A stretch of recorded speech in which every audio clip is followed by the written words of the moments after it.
श्री शिवाय नमस्तुभ्य मित्रों, जय महाकाल, हर हर महादेव। तो मित्रों, कैसे हैं आप सब? आशा करते हैं आप सब लोग बहुत अच्छे होंगे। मित्रों, हम सबको पता है कि आज है सावन के रविवार का बहुत ही प्यारा सा दिन। साथ ही में आज है महादेव की यानी तुमरुका जयंती का बहुत ही प्यारा सा दिन है। आज हम सभी लोग अपने घरों में प्रदोष काल में यानी रात्रि के समय एक दीपक जलाएंगे, जिसमें काला तिल डालेंगे और उस दीपक के प्रभाव से आपके परिवार को सुरक्षा मिलेगी, घर की नकारात्मक ऊर्जा घर से बाहर निकल जाएंगी और महादेव जी का आशीर्वाद पूरे परिवार को प्राप्त होगा। मेरे साथ वीडियो में लास्ट तक बने रहिएगा और उपायों को समझने का प्रयास करेंगे। तो तुमरुका दीपक आखिर हम कैसे तैयार करेंगे, सबसे पहले इसकी बात कर लेते हैं। स्क्रीन पे आप लोगों को मिट्टी का एक दीपक दिख रहा होगा। मित्रों, ज़रूरी नहीं है मिट्टी का ही लें, अगर आपका मन है तो आप आटे का भी दीपक ले सकते हैं। एक दीपक लेना है हमें। अब बाती कौन सी लगानी है? मित्रों, हम यहाँ पर तुमरुका महादेव जी के लिए लगा रहे हैं बाती। तो यानी इसमें जो बाती प्रयोग होगी वो लंबी वाली प्रयोग नहीं की जाएगी, बल्कि गोल वाली प्रयोग की जाएगी। गोल बाती लगाएंगे, एक बाती लगाना है आप लोगों को। और विशेष उपाय पे विशेष चीज़ें ली जाती हैं, यानी आज गौ माता के घी से आप इस बाती को लगाएंगे। तुमरुका महादेव जी के लिए लगाएंगे बाती, और साथ ही में एक चुटकी आपको काला तिल ले लेना है आसन के लिए। अब इस दीपक को लगाना तो बेल पेड़ के नीचे। मान लीजिए आप लोग बेल पेड़ के नीचे नहीं जा सकते, रात्रि का समय है, बरसात का मौसम चल रहा है, ऐसे में परेशानी होगी बेल पेड़ के नीचे जाने में। तो आप लोग क्या करेंगे, आपके घर की जो चौखट होती है वहाँ पर आप उस काले तिल का क्या करेंगे, सबसे पहले आसन लगा लीजिएगा। आसन लगाने के बाद में इस गोल बाती के दीपक को उसी आसन पे स्थापित कर देंगे। स्थापित करने के बाद में आपको मैंने पहले ही बता दिया कि तुमरुका महादेव जी के लिए हम दीपक लगा रहे हैं। तो तुमरुकेश्वर महादेव जी या फिर तुमरुका महादेव जी का नाम लेकर के इस गोल बाती के गोल दीपक के इस बाती को आप लोग जला दीजिएगा। जब यह बत्ती प्रज्वलित हो जाए, आप दोनों हाथ जोड़ करके विनम्रतापूर्वक आपको निवेदन करना है कि हे महादेव जी, मेरे घर में जो भी परेशानियाँ, यानी आपके घर में सुख समृद्धि शांति का वास हो, पूरा परिवार हमेशा खुश रहे, खुशहाल रहे, घर में कभी कोई रोग बीमारी ना हो, और महादेव जी आपके परिवार पर अपना आशीर्वाद बनाए रखें। ऐसी कामना करते हुए फिर जलते हुए दीपक के अंदर थोड़े से काले तिल और डाल दीजिएगा। जब यह दीपक बुझ जाए, इसे उठा करके अलमीरा में रख दीजिएगा। मित्रों, आपके दूसरे उपाय में काम आएगा ये। तो आज रात्रि आप लोग कैसे दीपक लगाएंगे अच्छे से समझ गए हैं। अब दूसरे उपाय को जान लेते हैं, जो कि रोग बीमारियों को घर से दूर भगाने वाला उपाय है। इस उपाय को करने के लिए स्क्रीन पे आप लोगों को पीला चंदन दिख रहा होगा।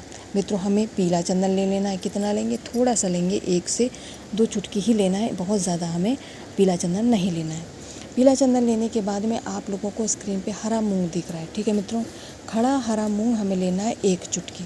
अगर 1 चुटकी से कम है मान लीजिए आपके पास में, तो आप उतना ले लीजिएगा। और इतना लेने के बाद में अब हमें तांबे का एक कलश तैयार करना है, अपने घर का शुद्ध जल का। जल डालेंगे, गंगा जल डालेंगे। जो आपने खड़े मूंग लिए हैं उन्हें इसी कलश के अंदर डाल देंगे मित्रों, ठीक है। डालने के बाद में आपका यह कलश तैयार हो गया आपके उपायों को करने के लिए। अब जो पीला चंदन लिया, इस लोटे को उठाएंगे और पहुंच जाएंगे अपने इष्ट, अपने आराध्य भगवान शंकर के शिवलिंग के पास। यहाँ पहुंच करके उत्तर दिशा में मुँह करके खड़े हो जाइएगा मित्रों। उपाय कर रहे हैं रोग बीमारियों को दूर करने का, ठीक है मित्रों। सबसे पहले आपने जो पीला चंदन लिया है उसे महादेव जी के शिवलिंग पे जो 5 विशेष स्थान होते हैं, 5 स्थानों पे आपको तुमरुका महादेव जी का स्मरण करके लेपन कर देना है, ठीक है। पीले चंदन का लेपन करने के बाद में इन्हीं 5 स्थानों पे आपको उस कलश का थोड़ा थोड़ा जल महादेव जी यानी तुमरुका महादेव जी का नाम लेकर के अपने घर के उस व्यक्ति का रोग बीमारी दूर करने का निवेदन करते हुए चढ़ाएंगे। अब चढ़ाएंगे कैसे?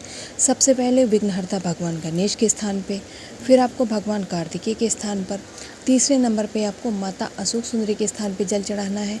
चौथा नंबर पे जो महादेव जी का हस्त कमल, जिसे माता का हस्त कमल कहा जाता है, वहाँ पे चढ़ा देंगे। और 5वें और अंतिम नंबर पे आपको सबसे लास्ट में महादेव जी की शिवलिंग के ऊपर श्री शिवाय नमस्तुभ्यं मंत्र का जाप करते हुए इस कलश के संपूर्ण जल को चढ़ा दीजिएगा। और जाते जाते महादेव जी से अपने घर के उस इष्ट व्यक्ति के लिए निवेदन करते हुए जाइएगा, जिसके रोग बीमारी को दूर करने के लिए आपने यह उपाय किया है, ठीक है मित्रों। 2 उपायों को बात कर लिए, तीसरा उपाय यहाँ पर हम लोग करने वाले हैं अपनी इच्छा, अपनी मनोकामना को पूर्ति के लिए। अब उपाय में क्या लेना है, कैसे लेना है, कितना लेना है, इन सभी की बात करेंगे हम आगे वीडियो में। लेकिन उससे पहले एक छोटी सी रिक्वेस्ट, जो लोग चैनल पे पहली बार आए हैं, मेरी आवाज़ पहली बार सुन रहे हैं, वह चैनल को सब्सक्राइब और वीडियो को लाइक करना बिल्कुल भी नहीं भूलें। तो तीसरा उपाय जैसा कि पहले ही बता दिया, मनोकामना पूर्ति का उपाय है।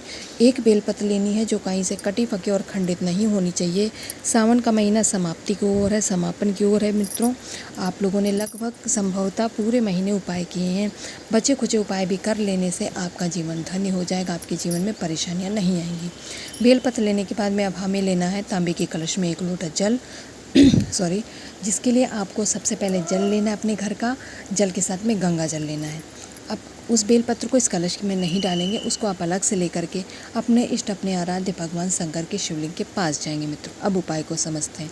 सबसे पहले तो उत्तर दिशा में मुँह करके खड़े हो जाइएगा। उपाय किस लिए कर रहे हैं? अपनी इच्छा, अपनी मनोकामना की पूर्ति के लिए। तो सबसे पहले तो बेलपत्र को आप माता अशोक सुंदरी के स्थान पर समर्पित कर दीजिएगा। और नाम क्या लेना है मित्रों? चंपेश्वर महादेव जी, ठीक है, चंपेश्वर महादेव जी के नाम से समर्पित कर दीजिएगा।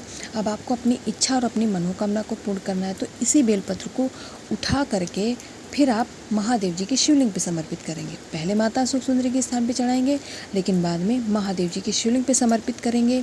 इसके बाद में अपना दाहिना हाथ उसी बेलपत्र के ऊपर रख करके अपने हृदय की बात, यानी आपकी इच्छा, मनोकामना जिसे आप पूर्ण करना चाहते हैं, उसे महादेव जी से कहेंगे और उनसे यही निवेदन करेंगे कि इस सावन के रविवार के दिन, यानी तुमरुका जयंती के दिन, आपकी यह जो इच्छा मनोकामना अभी तक अधूरी रह गई थी, महादेव जी से पूर्ण करें, मुझ पर आशीर्वाद बनाए रखें, मेरी इस इच्छा को ज़रूर पूर्ण करें, ऐसी कामना करते हुए इसके बाद में अपना हाथ हटा लीजिएगा और जो 1 लोटा जल लेकर गए हैं उसे श्री शिवाय नमस्तुभ्यम मंत्र का जाप करते हुए महादेव जी के शिवलिंग पर समर्पित करके महादेव जी का आशीर्वाद लेके, जो भी मेरा प्यारा भाई बहन इस सावन के रविवार के दिन, यानी तुमरुका जयंती के दिन इस उपाय को कर लेता है, उसकी कोई भी इच्छा, कोई भी मनोकामना अधूरी नहीं रहती।